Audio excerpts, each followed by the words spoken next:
Welcome to Los Angeles 2025, where the streets are lawless, the flags are flammable, and the politicians have the spine of a wet napkin.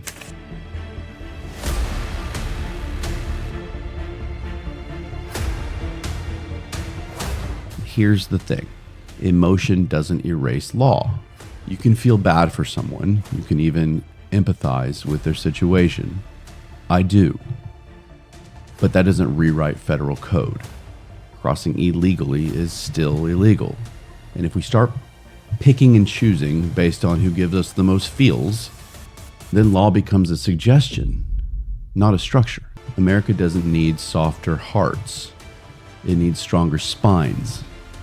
We've tried emotional dictatorship and it got us bricks, fires, and apologies for criminals. Hey everyone.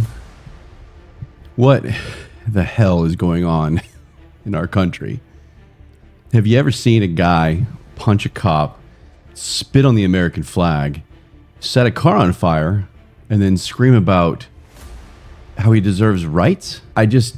Welcome to Los Angeles 2025, where the streets are lawless, the flags are flammable, and the politicians have the spine of a wet napkin.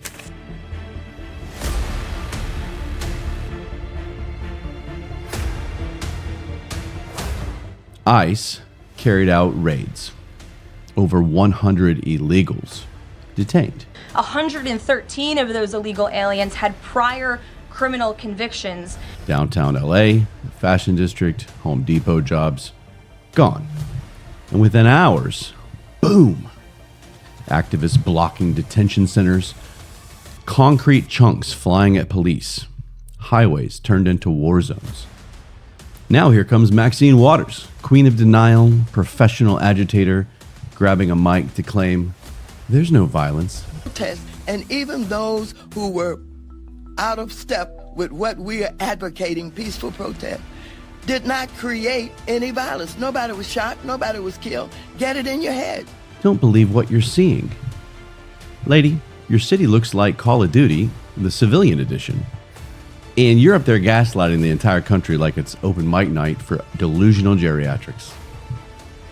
Then there's Governor Gavin Newsom, hair slicked back, Botox tight, standing in front of the burning city, suing the one guy trying to stop it.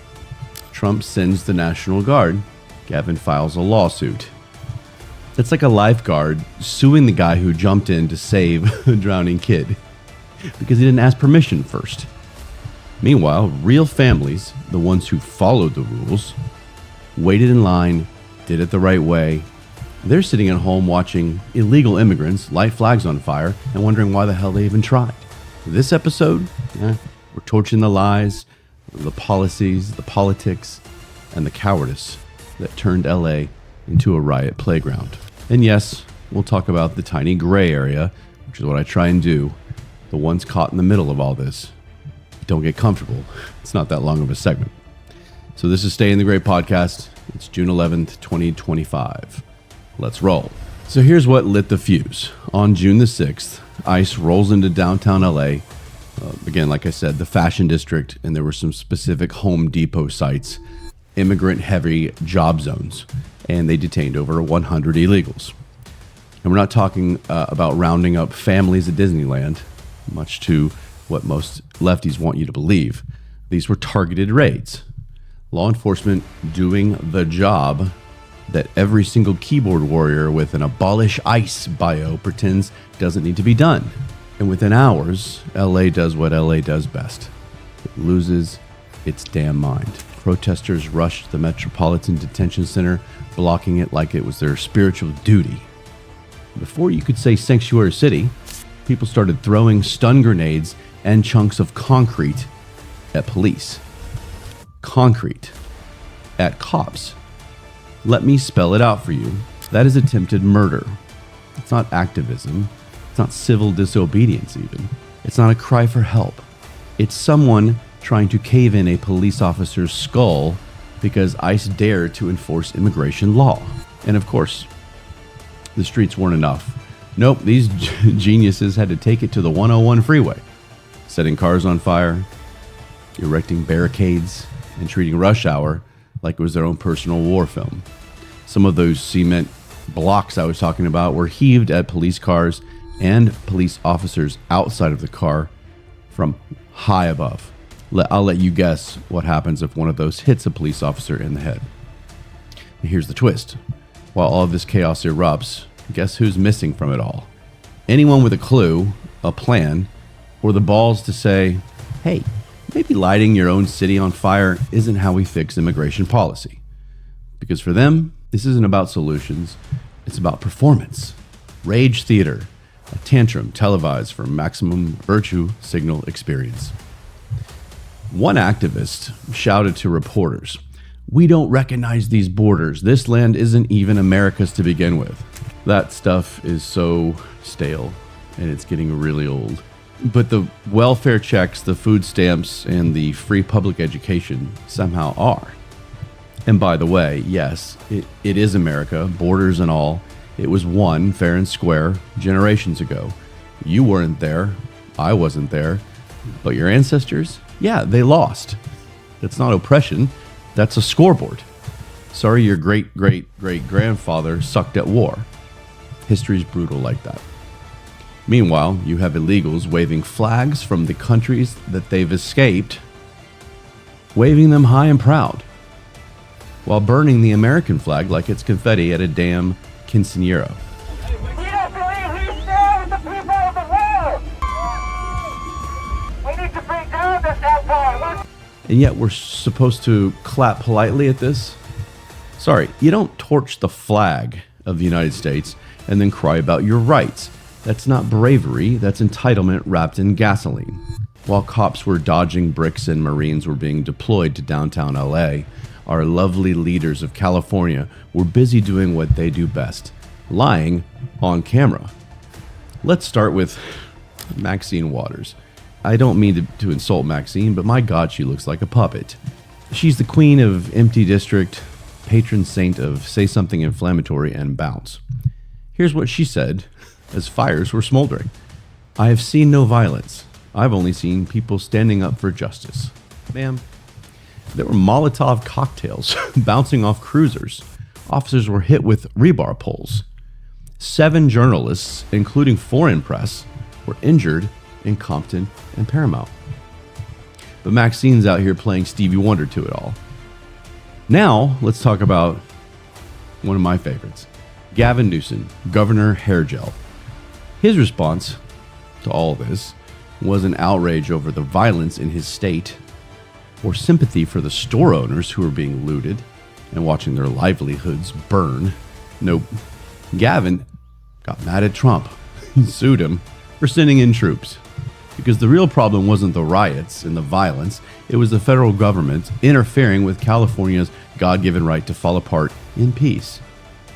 He literally said, and I quote, "This isn't about law and order, this is about authoritarianism." There's that word again.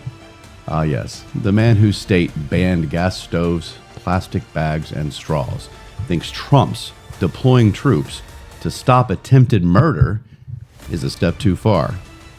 This is their political playbook right now, and you see it all over the place. Ignore the violence, blame the response, call it fascism, and then go back to your gated community with your armed security and pretend that you care.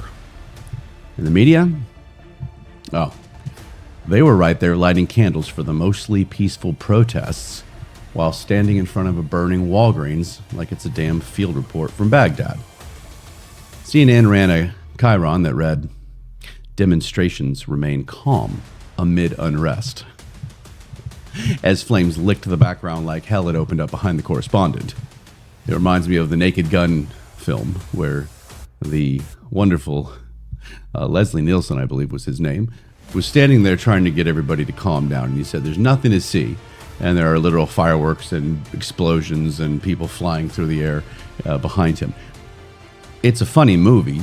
Not so funny when it's reality and we have actual media correspondents trying to tell us that that's not happening when we can see it. This wasn't coverage, it was PR for criminal behavior.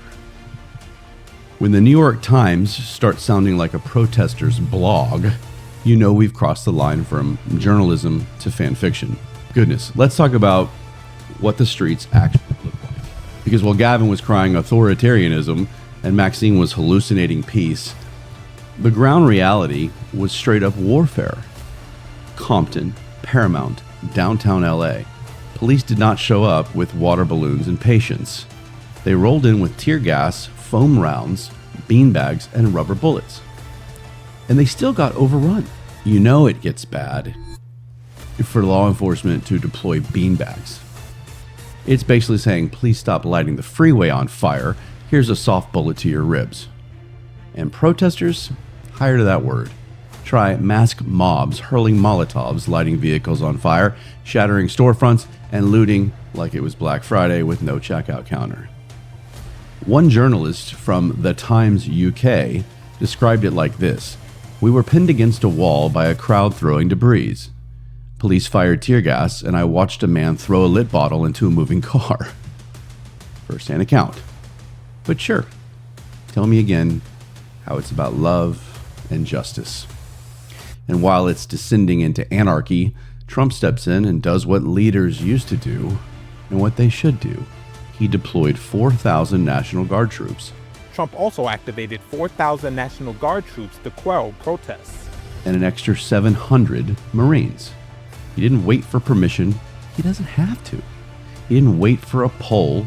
He said lawlessness. He saw lawlessness, and he sent in force. His words: "We will not allow American cities to be taken over by mobs. We will liberate Los Angeles." What an ass is he? And you'd think he just declared martial law the way they were reacting. It's not even close. Stop using terms and phrases and words that you don't know the meaning of. Study it at least before you try and use it. Media outlets clutched their pearls. Gavin went into lawsuit mode, and Mayor Karen Bass declared emergency only after half the city was already smoking. And finally, a curfew was set. Yet she's still claiming there's no violence. So why the curfew, Karen? $134 million later, that's how much it cost taxpayers over 60 days of deployment. Congress still had the audacity to ask if it was politically motivated. Politically motivated? How about riot motivated? How about we can't let domestic terrorism fester in a major U.S. city motivated? You want a political stunt? That was Newsom filing legal action against the people who were saving his city. That was Mayor Bass waiting until Target was looted twice before she even imposed this curfew. And let's address the photos. Yes, the real ones. I admit it. I'm not going to sit here and pretend that they were fake. Of National Guard troops sleeping on the floor of a building. Newsom paraded those pictures around like Trump had chained the soldiers to dumpsters and lit them on fire. No, that's happening outside the facility. These are trained warriors, just sleeping in between their missions. It's called deployment. They weren't asking for feather pillows and complaining. Let's be honest. They wouldn't even be there if Gavin Newsom hadn't let LA fall into a third world dumpster fire. You don't get to cause a riot, fail to stop it, and then cry about how the people saving your city are having to sleep between concrete walls. That's not compassion, that's cowardice wrapped in a press release. And while we're at it, let's talk about troop injuries. Not a hypothetical, not a threat to democracy. 6 service members were injured trying to control the chaos in neighborhoods where the same people throwing bricks later cried on TV about tear gas being inhumane. Let that sink in. I feel like that should be on an episode of They Really Said That. 6 troops put on American uniforms, walked into an American city, and came out injured, trying to protect it from itself. But hey, Maxine says it was all peaceful. All right, look, even I know this isn't all black and white. There's a sliver of gray. This show, Stay in the Gray podcast, I really try and do it. There are things like this that make it very difficult. But it's worth saying this out loud, even if it won't trend on X. because I'm not a bad person. I don't want bad things to happen to people. Not every person affected by these ICE raids was a brick-throwing anarchist. Some were families, real ones, parents who left cartel-ridden towns, tried to carve out something safer for their kids. And yeah, they crossed illegally. No visa, no green card, just desperation and a border they decided was worth risking. That doesn't make it legal, it doesn't make it right, but it makes it human, and some of them, and the key word being some, came here with the intent to eventually get right with the law. They worked, raised families, stayed out of trouble. They weren't burning flags. They were just trying to disappear into the noise of the system and survive. Here's the thing. Emotion doesn't erase law. You can feel bad for someone. You can even empathize with their situation. I do. But that doesn't rewrite federal code. Crossing illegally is still illegal. And if we start picking and choosing based on who gives us the most feels, then law becomes a suggestion, not a structure. And let's be honest, many of these folks didn't even try to become citizens, didn't apply, didn't seek asylum the right way. They just crossed and hoped for the best. That's not seeking a better life. That's gambling on a loophole. And when that gamble doesn't work out, suddenly we're the villains. Sorry, wanting a better life does not grant you U.S. citizenship. If it did, we'd have a shitload of people knocking on the door tomorrow morning, waltzing in. So yes, it's tragic. Yes, there are families who got caught in the crossfire of bad policy and even worse leadership. But if you choose to enter illegally and skip every legal pathway, you can't act shocked when the law knocks on your door. You're not a victim of injustice. You're a participant in illegality. And the difference matters there. It does. All right, it's time to slam this coffin shut with sound. We've got a governor who let the city burn, who gaslit the nation, and whose first move when help arrived was to sue, deny, and spin. Now, let's talk about the phone call saga, which just happened. Gavin Newsom claims that Donald Trump didn't even try to call him. Their big complaint is that usually a president of the United States will contact the governor before deploying the National Guard. So Gavin Newsom is focusing on that element versus the actual troops coming in to save his city. Trump said he called Gavin Newsom twice on June the 7th. First, it went to voicemail. Second was a 16-minute conversation where Trump allegedly told Newsom to get his ass in gear. I'm sure there was probably a little more to it than that, and I admire that. He needs to get his ass in gear. He even dropped a screenshot. Donald dropped a screenshot with timestamps showing the call hit at 1:23 a.m. Pacific time. That's early Saturday morning in California, not Sunday and not Monday. Newsom blew a gasket, doubled down, and said there wasn't even a voicemail. Then suddenly, he admits the call existed, but it was brief Friday talk, never mentioned the National Guard. So which is it, Gavin? You're either lying about a 16-minute call, or you're lying about what was in the call. One thing's certain, you're fucking lying. As usual. And let's not pretend this isn't political theater. This is not about protocol. It's about optics. A time zone spin, a date shuffle, a denial wrapped in public relations slime. And here's the bigger truth. This is bigger than a phone call. This is what happens when emotion replaces structure, when leadership is reduced to feelings first and facts later. California is now a case study in moral collapse, a place where lighting a flag on fire gets more defense than enforcing the law, where screaming trauma is treated as a get-out-of-jail-free card, where governors cry on camera instead of commanding in crisis. You see it everywhere. The soft language, the careful phrasing, the constant emotional blackmail. If you care, you'll understand. If you're human, you'll excuse it. If you don't agree, well, then you're cruel. No. Law isn't cruel. Law is consistent. What's cruel is feeding people this fantasy where consequences don't exist and watching them implode when reality hits. America doesn't need softer hearts. It needs stronger spines. We've tried emotional dictatorship and it got us bricks, fires, and apologies for criminals. Maybe it's time we start actually defending the people who follow the damn rules.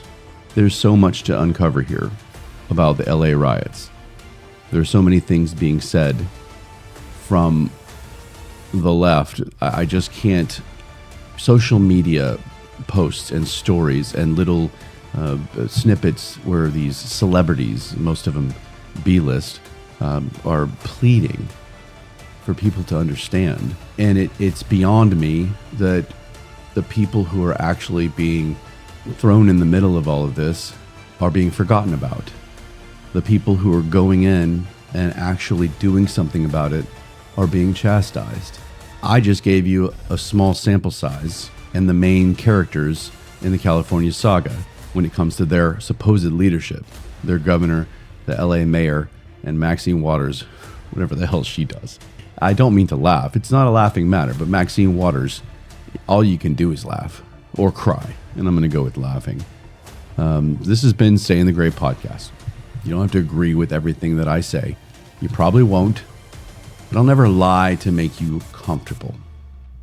And I'll never call arson activism. If you're sick of this noise, hit subscribe and follow. Like. Tell me how you feel, especially if you're in California. Let me know. How off am I? How off are the people away from California who are viewing this, who are seeing clips? If you're not bothered by this, then I'm probably not your guy. Either way, I'll be here calling it like it is. So stay sharp, stay watching, tune back in because I'm guaranteed there'll be follow-up to this. Stay honest, stay laughing, try at least. Stay in the gray. Love you guys.